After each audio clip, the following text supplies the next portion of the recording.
किंतु राधेश्याम खुश न हुए। उन्हें ऐसा मालूम हुआ कि जैसे कुंतला ने अखिलेश्वर के विरह में ही विकल होकर ये कविताएं लिखी हैं।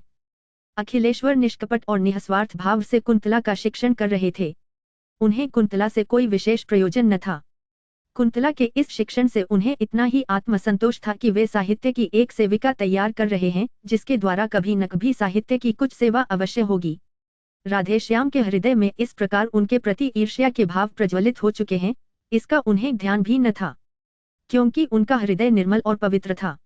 अखिलेश्वर कई दिनों तक लगातार बीमार रहने के कारण घर के बाहर न निकल सके। खाट पर अकेले पड़े पड़े धनिया गिनते हुए उन्हें अनेक बार कुंतला की याद आई।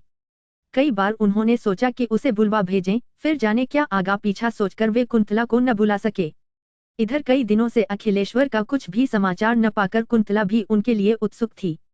वह बार बार सोचती, एकाएक इस प्रकार आना क्यों बंद कर दिया, क्या बात हो गई। किंतु वह अखिलेश्वर के विषय में राधेश्याम से कुछ पूछते हुए डरती थी। इसी बीच एक दिन कुंतला की मां ने कुंतला को बुलवा भेजा। राधेश्याम कुंतला से यह कहकर कि जब तागा आवे तुम चली जाना, कचहरी चले गए। कुंतला मां के घर जाकर जब वहां से 3 बजे लौट रही थी तो रास्ते में हाथ में दवा की शीशी लिए हुए अखिलेश्वर का नौकर मिला। नौकर से मालूम करके कि अखिलेश्वर बीमार है, कई दिनों तक तेज बुखार रहा है, अब भी कई दिन घर से बाहर न निकल सकेंगे, कुंतला अपने को रोक न सकी। क्षण भर के लिए अखिलेश्वर से मिलने के लिए उसका हृदय व्याकुल हो उठा। अखिलेश्वर के मकान के सामने पहुंचते ही तागा रुकवाकर वह अंदर चली गई। साथ में उसकी छोटी बहन भी थी। अचानक कुंतला को अपने कमरे में देखकर अखिलेश्वर को विस्मय और आनंद दोनों ही हुए।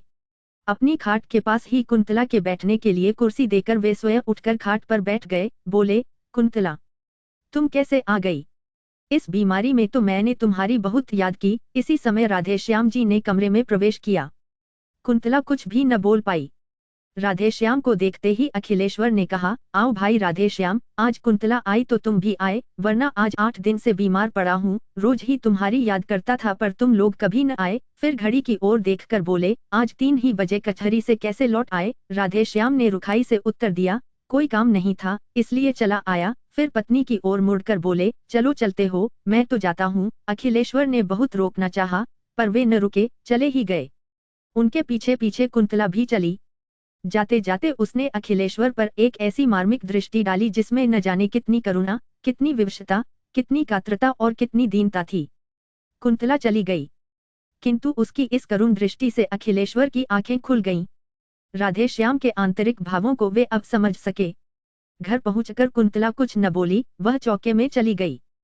कुछ ही क्षण बाद उसने लौटकर देखा कि उसके लेख, कविताएं, कापियां, पेंसिलें और अखिलेश्वर द्वारा उपहार में दी हुई फाउंटेन पेन सब समेटकर किसी ने आग लगा दी है। उसी अग्नि में अखिलेश्वर का वह प्यारा चित्र जो कुछ ही क्षण पहले ड्राइंग रूप की शोभा बढ़ा रहा था, धू धू करके जल रहा है।